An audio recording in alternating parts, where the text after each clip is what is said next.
안녕하세요. 70대 중반 여자입니다. 저는 20살에 시집을 왔는데요. 시아버님은 워낙에 가부장적인 분이어서 참 고생을 많이 했네요. 남편은 장남에다 밑에는 여동생만 둘이 있어서 집안의 대를 이으려면 제가 꼭 아들을 낳아야 한다면서 처음 시집 올 때부터 엄청나게 스트레스를 주셨었죠. 한 달에 한 번마다 제사 준비도 해야 해서 시댁에 자주 들락거릴 수밖에 없었고, 그 당시에 아버님 말을 거역하는 건 상상도 못할 일이라 그냥 참고 살았었네요. 시어머님도 집안의 어르신이었지만 시아버님 말에는 꼼짝도 못하시고, 제사를 치른 후에 밥 먹을 때조차도 매번 저와 함께 부엌 한켠에서 허겁지겁 밥을 해치우고 다시 손님상을 봐야 하셨어요. 그렇게 제대로 쉬지도 못하시고 농사일이며 집안일까지 모두 떠안으시고 일을 하시다 건강을 제대로 챙기지 못하셔서 제가 시집 오고 딱 2년 만에 돌아가셨네요. 어머님마저 돌아가신 후에는 집안의 행사며 아버님을 챙기는 것까지 모두 제 몫이 되었습니다. 아직 모자라고 미숙한 부분이 많아 처음에는 매번 돌아오는 제사가 치가 떨리기 싫어 어디 하나 크게 다쳐서 입원이라도 하면 제사를 준비하지 않아도 되는 걸까라는 생각까지도 했었습니다. 하지만 시아버지는 제가 아파도 눈 하나 꿈쩍하지 않으시고 제사를 준비하는데 차질이 생기면 타박하시는 일을 겪으니 정말 서러워서 부엌 구석에서 앞치마로 눈물을 훔치던 때도 있었네요. 결국 저는 어머님이 하시던 농사일과 제사를 모두 제가 도맡아 해야 했습니다. 아버님의 깐깐한 예절 기준에도 맞춘다고 지난 시간 동안 한 번을 남편과 아버님과 함께 밥을 먹은 적이 없었어요. 제가 하는 일은 매번 눈을 부릅뜨고 지켜보시면서 조금이라도 본인 기준에 어긋나면 그 자리에서 호통을 치시는 일이 잦았거든요. 늘 아들도 못 낳는다며 저를 냉랭하게 대하시며 같은 상은커녕 눈치껏 밥을 먹어야 했었죠. 그런 시기들 중에는 3번의 임신도 있었습니다. 매번 이번에는 아들이어야 한다며 저에게 압박하셨지만 그게 제 마음대로 되는 것도 아니고 결국엔 아들 하나를 위해 셋째까지 낳았지만 모두 딸들이었습니다. 아버님은 매번 딸이 태어나자 날이 갈수록 저를 더 구박하셨죠. 분명 예쁘고 말도 잘 듣는 딸들이었지만 아버님은 늘 무섭게 손녀들을 나무라셨고, 그러니 딸들은 시댁에 가면 제 뒷공무니만 졸졸 따라다녔었죠. 물론 그 모습에 시아버님은 제사 준비하는데 방해하지 말라며 화내셨지만요. 제 눈에는 예쁘기만 한 저희 딸들이었지만 아버님의 성화에 저도 점점 아들을 바라는 마음이 커져갔습니다. 세 딸을 키우면서 정말 아들만 낳으면 다 괜찮아질 거라는 생각에 사로잡혀 아들을 낳게 해달라고 매일 밤 기도했죠. 그리고 결혼 10년 만에 드디어 넷째 아들이 태어났고, 아버님은 언제 그랬냐는 듯 저에게 살갑게 구시면서 아들을 어와둥둥 업고 다니셨습니다. 그전까지의 시집살이는 꿈이었던 것 마냥 저도 함께 밥을 먹게 하셨고, 막내 아들은 늘 시아버님의 무릎에 앉혀놓으시고 수저를 들 필요도 없이 매 식사마다 아들의 입에 밥과 반찬을 떠먹여 주셨어요.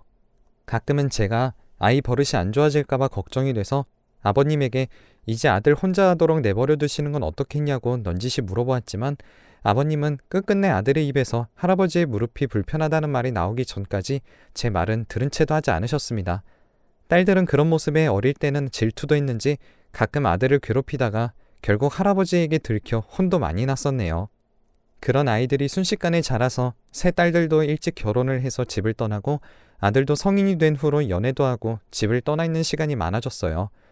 그래도 일주일에 한 번 집에 오는 날이면 자기를 낳아준 부모님의 선물보다 할아버지를 위한 선물만 매번 손에 들고 오고, 심지어는 취직을 하고 첫 월급마저 저희 선물은 하나도 없고 자기 월급의 반 이상을 할아버지의 오토바이를 새 걸로 바꿔주는 아들을 보고 조금 서운하기도 했지만, 그래도 남편과 네가 세세하게 신경 쓰지도 못한 부분을 아들이 신경 써주니 대견하기도 했습니다.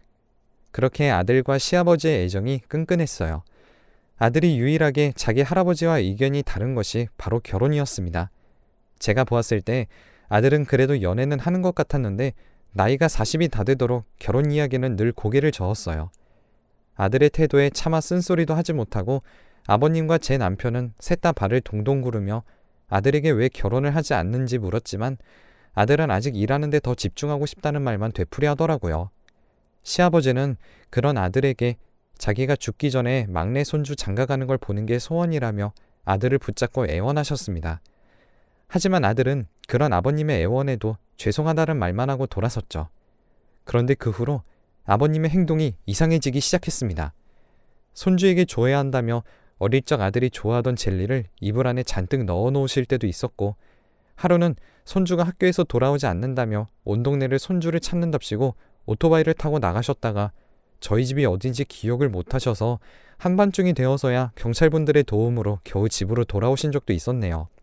그런 아버님의 행동에 저와 남편도 이상함을 느꼈고 바로 아버님은 병원으로 모시고 갔습니다. 병원에 가니 아직 치매 초기 단계라고 하더라고요. 그래도 약도 꼬박꼬박 챙겨 드시고 생활하면서 아버님 기억력을 올려주는 게임이나 행동을 유도하면 치매가 더 심해지는 걸 늦출 수 있을 거라고 했습니다. 하지만 아버님은 약을 드시는 걸 거부하셨고 자기는 멀쩡하다며 치매에 걸리셨다는 걸 인정하려고 하지 않으셨어요. 치매는 한번 증상이 심해지면 다시 원래로 돌아오는 게 거의 불가능한 병이니 저와 남편은 발을 동동 구르며 그래도 약은 드셔야 한다고 매번 약을 드실 때마다 한바탕 실랑이를 벌여야 했죠. 아버님이 너무 걱정이 된 나머지 저희는 그렇게 좋아하시던 손주의 말이라면 듣는 척이라도 하실까 싶어서 아들에게 사실을 알리고 대신 할아버지를 설득해달라고 도움을 요청했습니다. 소식을 들은 아들은 그 다음날 저녁에 바로 집으로 찾아왔어요. 정신이 왔다 갔다 하시던 아버님은 손주를 보고서 정신을 차리셨는지 아들의 두 손을 붙잡고 처음으로 눈물을 흘리셨습니다. 아버님을 뵌 지 50년이 넘었는데 아버님의 눈물을 처음 봤었네요. 내가 이제 진짜 살 날이 얼마 남지 않았어. 내 마지막 소원이 우리 막내 손주 결혼하는 거 보고 가는 거야. 그게 그렇게 어려운 일이니? 아버님의 애원에 아들은 처음에 고민하는 듯 잠시 뜸을 들였지만 이내 굳은 결심을 한 듯 일단 알겠다며 할아버지를 진정시키더라고요. 대신에 자기 결혼하는 것까지 건강하게 맑은 정신으로 봐달라며 그때까지 아버님에게 약을 제때 드시라며 약속하고 돌아갔죠. 그날 이후 아버님은 손주 며느리는 꼭 멀쩡한 정신으로 보겠다며 약도 제대로 챙겨 드시고 정신을 붙잡고 있으려고 무던히 노력하셨습니다. 하지만 그럼에도 자꾸 정신을 놓으실 때가 잦아졌어요. 치매가 진행되는 속도를 최대한 늦출 수는 있었지만 이미 다시 되돌아가는 것은 불가능해졌고 아버님이 연세도 있으셨던지라 치매가 진행되는 속도도 너무 빨라서 약을 먹어도 그렇게 늦춰지지가 않더라고요. 하지만 그런 와중에도 아버님은 손주의 결혼은 잊지 않으셨습니다. 그런 아버님의 모습을 보고 있자니 마음이 짠해져서 아들에게 데려올 여자친구가 있기는 하냐며 정말로 결혼을 하기는 할 거냐고 재촉할 수밖에 없었죠. 아들은 할아버지의 건강이 날이 갈수록 악화되어 간다는 이야기에 사실 2년을 만난 여자친구가 있는데 너무 어려서 아직 결혼 이야기를 꺼내기엔 차마 입이 안 떨어진다며 조금만 더 시간을 달라고 하더라고요. 아들이 만나는 사람이 있다는 이야기에 조금 안심이 되었습니다. 그리고 일주일 후 아들은 여자친구를 데리고 저희 집에 인사를 왔어요. 아들이 처음으로 여자친구를 집에 데려온다는 소식에 다른 지역에 사는 딸들도 오랜만에 모두 저희 집으로 모였습니다. 시누이가 셋인 집안의 막내 아들이니 혹여나 겁을 먹고 도망갈까 걱정되어 아들이 도착하기 전부터 딸들에게 시누이 짓은 절대 금물이라며 신신당부했죠. 딸들은 오히려 저에게 시누이보다 더 불편한 건 시어머니일 테니 자기들을 걱정하지 말라며 저만 잘하면 된다고 하더라고요.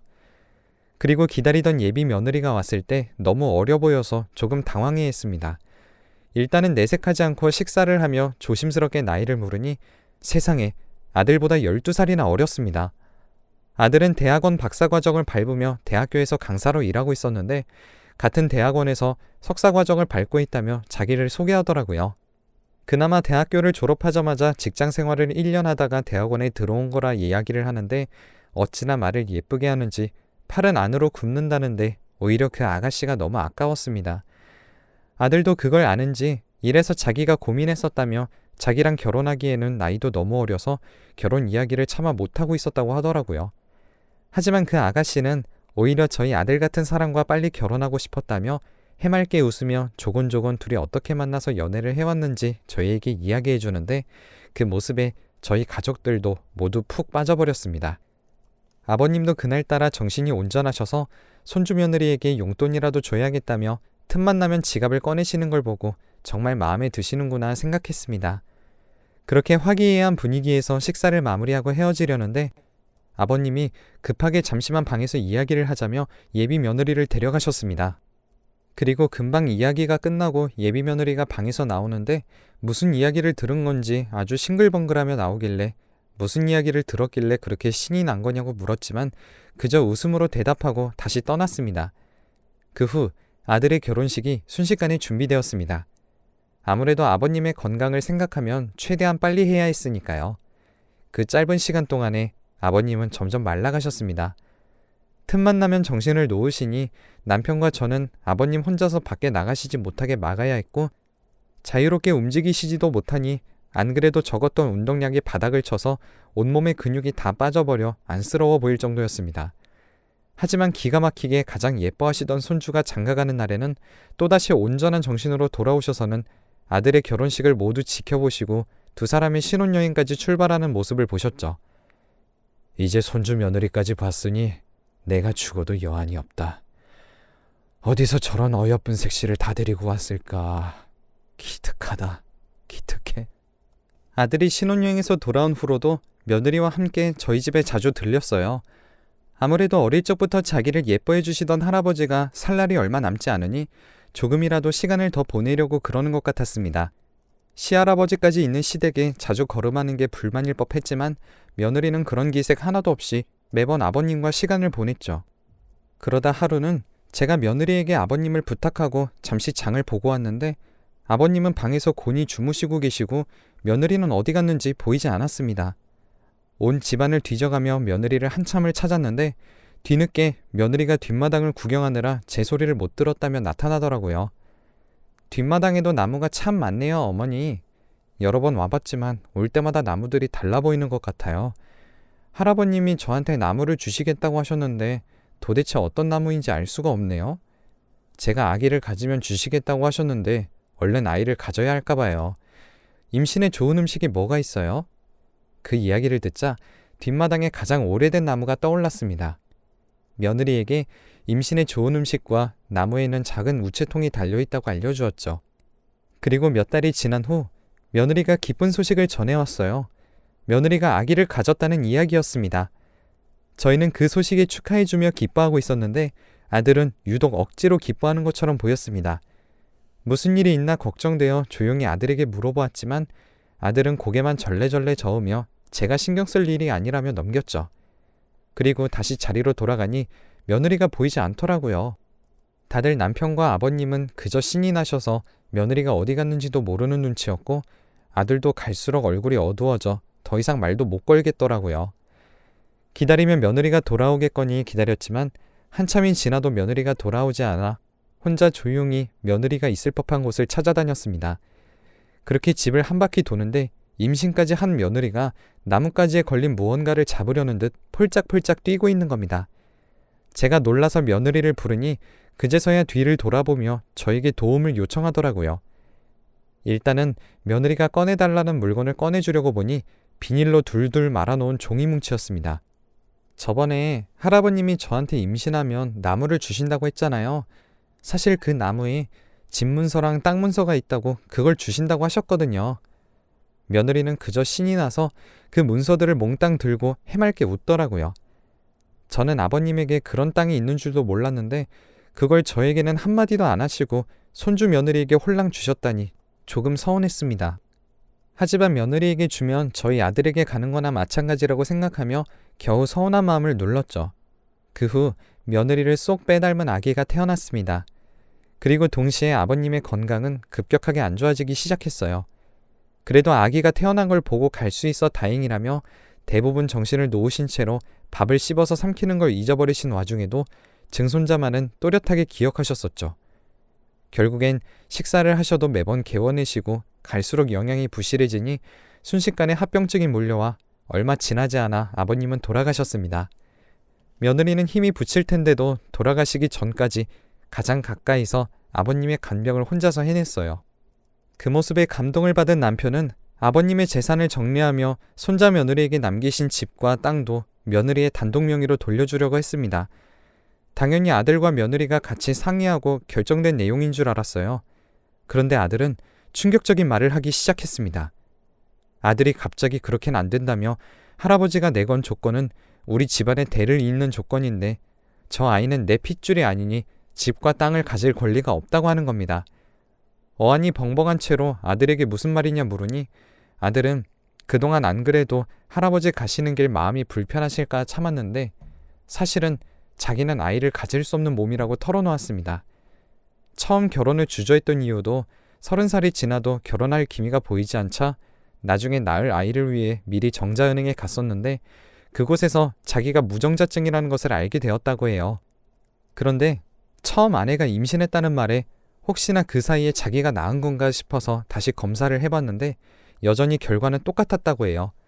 며느리는 그게 무슨 말이냐며 그럴 리가 없다면서 거짓말하지 말라고 화를 냈지만 아들은 침착하게 말을 이어갔어요. 그래서 임신한 기간 동안에는 확신이 없어서 일단은 아무 말도 안 했던 거예요. 그래서 아이가 태어난 후에 아이랑 저랑 유전자 검사를 해봤는데 제 친자가 아니었어요. 정말 이렇게까지 하고 싶지 않았는데 저 여자의 가면에 넘어가서 홀라당 다 넘겨주시는 건 못 봐요. 그러자 며느리는 그럴 리가 없다며 처음 보는 모습으로 얼굴이 새빨갛게 될 정도로 악을 쓰며 그래도 자기에게 할아버지가 남겨주신 거니 아무도 못 건드린다며 온 집안이 떠나가라 소리를 질러댔습니다. 그러면서도 화가 주체되지 않았는지 저희 집안에 있는 온갖 물건들을 이리저리 던지면서 화풀이했죠. 화분도 던지고 TV도 무너뜨리면서 살림살이를 다 부서뜨리고 있었습니다. 그러다가 갑자기 아들이 그만하라고 말렸는데 그 순간 아들이 파편에 다쳤습니다. 다친 아들을 보고 전 화가 미친 듯이 났습니다. 그리고 아들은 바로 응급실로 가서 치료를 받았죠. 병원에서 하루 정도 입원하고 가라고 했지만 아들은 눈에 뵈는 게 없었습니다. 당장 며느리한테 가서 재산을 들고 못 도망가게 막아야 한다고 했죠. 아들은 응급실에 갔다가 바로 집으로 왔고 저희 가족들은 밤을 꼴딱 새웠습니다. 혹시나 며느리가 그 재산을 다 가져가 버릴까봐 겁도 나고 그동안 혼자 아들이 얼마나 마음을 썩히고 있었을지도 생각하니 마음이 절로 아려오더군요. 그 다음 날에는 날이 밝자마자 며느리가 그 재산을 가질 수 있는지 물어보러 변호사 사무실로 찾아갔습니다. 변호사는 저희 말을 듣고 코웃음을 치며 택도 없는 소리니 걱정하지 말라고 하더라고요. 오히려 저희 아들한테 돈을 물어줘야 하는 건 그쪽이니 염려 말고 얼른 그런 여자와 이혼시켜버리라고 했습니다. 어차피 제 아들의 친자도 아니니 양육 의무도 없고 양육비를 보내줄 필요도 없다며 저희를 안심시켜 주었죠.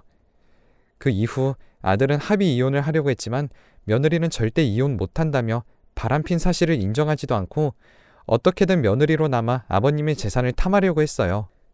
결국 이혼 소송을 통해 이혼하였고 그 사실이 대학원 사무실에 소문이 나서 며느리는 대학원에 얼굴도 못 들고 다니다가 결국에는 석사 과정까지만 밟고 대학원에서 쫓겨났다고 했습니다. 원래는 저희 아들처럼 박사 과정까지 하려고 했다는데 결국엔 인과응보죠. 아들은 이혼을 하고 나니 후련해 보이더라고요.